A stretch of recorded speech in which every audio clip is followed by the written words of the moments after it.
اللہ علیہ کے سب سے قریب ترین ساتھیوں اور دوستوں میں تھے، اور میرے خسر صاحب حضرت مولانا لقمان الحق صاحب فاروقی رحمۃ اللہ علیہ وہ بھی حضرات کے ساتھی بھی تھے، اور حضرت مولانا ریاست علی صاحب کے نسبتی بھائی بھی تھے۔ اس نسبت سے مولانا راغبی صاحب کا نام ہم شروع سے جانتے تھے، اور یہ جانتے تھے کہ وہ دارالحدیث جے نگر میں، تو اس نسبت سے ایک طرح سے ذاتی تعلق اور دلچسپی اس ادارے سے ہے۔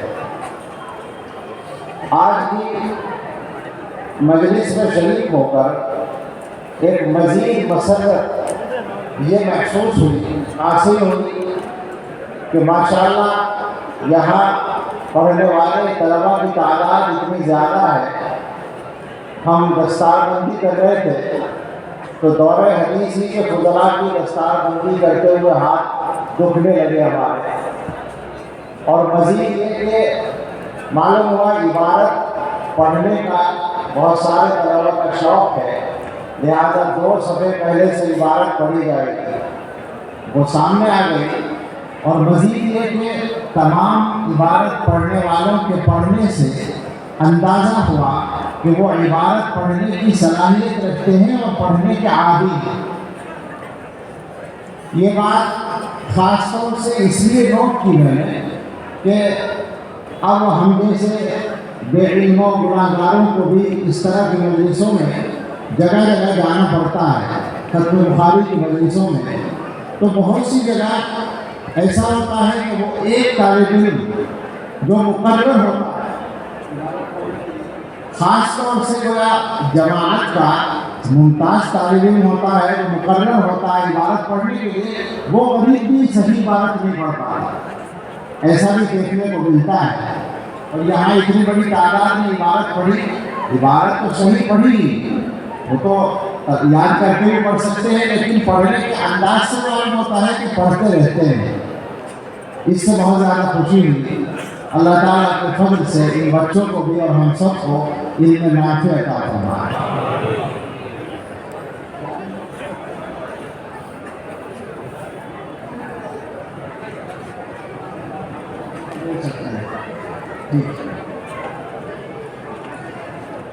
تھوڑی سی گفتگو تو اس مجلس کے تقاضے کے مطابق بخاری شریف کے اس آخری باب پر ہونی چاہیے، اگرچہ صحیح بات یہ ہے کہ یہاں کے جو شیخ الحدیث صاحبان ہیں اور دوسرے بہت سارے اداروں کے بھی شیخ الحدیث یہاں بیٹھے ہیں، بلکہ یہ جو میرے پیچھے کا مجمع ہے علماء کا اسٹیج پر، یہی مجمع اتنا بڑا ہے کہ بعض جگہ پورا جلسہ اتنا بڑا ہوتا ہے، اور بڑی تعداد اکثر حضرات علماء ہیں، مشائخ حدیث ہیں، ان کی موجودگی میں میرے جیسے گناہگار کی یہ ڈیوٹی، صحیح بات یہ ہے کہ جسارت ہے، اور برادر مکرم مولانا یحییٰ صاحب دامت برکاتہ کی تشریف رکھتے ہیں، حق تو یہ ہے کہ ان سے ہی اپنے سب کام کراتے ہیں، لیکن بہرحال دارالعلوم دیوبند کی نسبت کی بنیاد پر آپ نے اس جامع کی ڈیوٹی لگائی ہے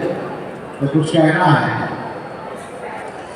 اور اس مضمون کو بھی میں کوشش کروں گا کہ وہ سبق سے متعلق ہے، اس طرح بیان کیا جائے کہ عام آدمی کی سمجھ میں آئے۔ طلباء کو معلوم ہے کہ یہ باب، آخری باب جو ہے، یہ کتاب التوحید کا حصہ ہے، اور کتاب التوحید کا جو عنوان ہے وہ بخاری شریف کے نسخوں میں بعض جگہ کتاب التوحید ہے، اور بعض جگہ کتاب التوحید والرد علی الجہمیۃ وغیرہم ہے۔ اس کے علاوہ بعض روایتیں ہیں کہ یہ 2 مشہور ہیں۔ مجموعی اعتبار سے بخاری شریف کی آخری کتاب باطل نظریات پر رد کرنے کا عنوان ہے۔ حضرت شیخ الحدیث مولانا زکریا صاحب رحمۃ اللہ علیہ کی رائے یہ ہے کہ یہ کتاب مستقل کتاب نہیں ہے، بلکہ کتاب اعتصام بالکتاب والسنہ کا حصہ ہے، اس کا تکملہ ہے، لیکن اکثر حضرات اس کو مستقل کتاب مانتے ہیں، اور عنوان یہ بتا رہا ہے کہ یہ مستقل کتاب ہے، اور اس کا جو مضمون ہے، اس میں جو احادیث ہیں، ان سے بھی یہ پتہ چلتا ہے کہ یہ مستقل باب اور کتاب ہے۔ اس کتاب میں امام بخاری رحمۃ اللہ علیہ نے اس زمانے میں جتنے باطل فرقے وجود میں آئے تھے ان کے معتقدات کا رد کیا ہے بڑی حد تک، اور خاص طور پر توحید باری کے سلسلے میں جو ان کے نظریات تھے۔ آپ حضرات نے کلام کی کتابیں پڑھی، عقائد کی کتابیں، آپ جانتے ہیں کہ اس زمانے میں معتزلہ، جہمیہ اور مرجئہ اور اس طرح کے بہت سارے فرقے وجود میں آ چکے تھے۔ ان میں سے معتزلہ کا صفات باری کا انکار کرتے تھے۔ ان کا یہ خیال تھا کہ اگر اللہ تعالیٰ کی صفات کو مانا جائے گا تو شرک ہو جائے گا، توحید خالص نہیں رہے گی، کیونکہ صفات کو حادث مانے تو اللہ تعالیٰ کو کیسے متصف کرے، اور قدیم مانے تو تعدد قدما ہو جائے گا، دونوں صورتوں میں معاملہ گڑبڑ ہے۔ لہذا انہوں نے یہ کیا کہ صفات کا انکار کر دیا۔ یہ ایسا ہے کہ جس سر میں درد ہو اس کو دوا کھلانے کے بجائے سر کاٹ دو، علاج ہو۔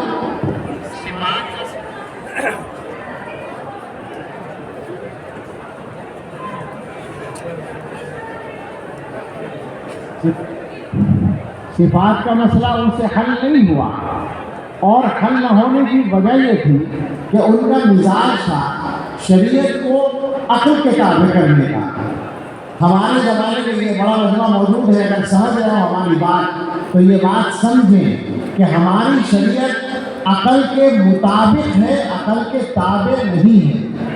کچھ جگہوں پر ایسا ہمیں کرنا پڑے گا کہ ہم اپنی عقل کو چھوڑ دیں اور شریعت کو مانیں، جہاں ہمارے عقل میں بات نہ آئے۔ حجت الاسلام حضرت مولانا محمد قاسم صاحب نانوتوی رحمۃ اللہ علیہ نے اس بات کو سمجھایا ہے کہ انسان کی جو صلاحیتیں ہیں وہ محدود ہیں، جو بھی صلاحیتیں ہیں۔ مثلا ہماری دیکھنے کی ایک صلاحیت ہے، تو دیکھنے کی جو حد ہے مجھے معلوم نہیں کتنی دور تک ہے، لیکن یہ سب جانتے ہیں کہ ہمیں ایک خاص دوری کے بعد نظر نہیں آتا۔ ایک دوری تک ہماری نظر کام کرتی ہے، اس کے آگے نظر نہیں آتا۔ کان سے سننے کا کام کرتے ہیں تو کانوں کو بھی ایک فاصلے کی آواز نظر سنائی دیتی ہے اور اس کے بعد سنائی نہیں دیتی۔ اسی طرح سے حضرت فرماتے ہیں کہ عقل کا بھی ایک دائرہ ہے، عقل کی بھی ایک حد ہے۔ عقل ہر جگہ پہنچ جائے یہ ممکن نہیں۔ ہماری عقل ہے، وہ ہماری عقل ہماری طرح محدود ہے۔ لہذا اللہ تعالیٰ کی صفات جیسے مسائل کو اگر ہم اپنی عقلوں سے حل کرنے کی کوشش کریں گے تو گمراہی کا شکار ہو جائیں گے۔ اللہ کی معرفت میں عقل کام نہیں آتی۔ دیگر مراد آبادی نے کہا تھا، یہاں بہت سارے اجزاء اردو سمجھنے اور جاننے والے ہیں، میں نے دیکھا سنا ہے کہ اشعار بھی پڑھے جا رہے تھے۔ دیگر نے کہا تھا، معرفت جمال میں کام نہ آئے بالوں پر، عقل کہیں پہ گر پڑی چھوٹ گئی کہیں نظر۔ عقل اور نظر ہر جگہ کام نہیں آتی ہے، کسی جگہ جا کر ماننا پڑتا ہے، تقلید کرنی پڑتی ہے، اتباع کرنا پڑتا ہے، تبھی آپ ہدایت پر رہ سکتے ہیں۔ تو معتزلہ نے عقل کو معیار بنایا، لہذا انہوں نے صفات کا انکار کر دیا۔ بعض فرقوں نے ساری صفات کا انکار نہیں کیا، مگر بعض ایسی چیزوں کا انکار کیا جو ان کی عقل میں نہیں آئی۔ مثلا جہمیہ میں سے کچھ لوگوں نے وزن اعمال کا انکار کیا۔ معتزلہ نے تو کیا ہی کیا، کیونکہ ان کے یہاں تو یہ عقل کے خلاف تھا۔ اعمال کو کیسے تولا جائے گا یہ مسئلہ عقل سے حل ہونے والا نہیں تھا، لہذا انکار کر دیا کہ اعمال کو تولا نہیں جائے گا۔ اللہ تعالیٰ فرماتے ہیں کہ ہم اعمال کو تولیں گے، اور یہ کہتے ہیں کہ کیسے تولیں گے بھائی، مشکل ہے، چھوڑ تو نہیں تولیں گے۔ عجیب بات ہے، اللہ تعالیٰ فرماتے ہیں ہم ہر چیز پر قادر ہیں، اور یہ کہتے ہیں اعمال کو تولنا ممکن نہیں ہے۔ یہ بحثیں ہمارے زمانے میں چھوڑنی پڑتی ہیں، اس لیے کہ ضرورت نہیں ہے۔ ہمارے زمانے میں انسان اپنے محدود وسائل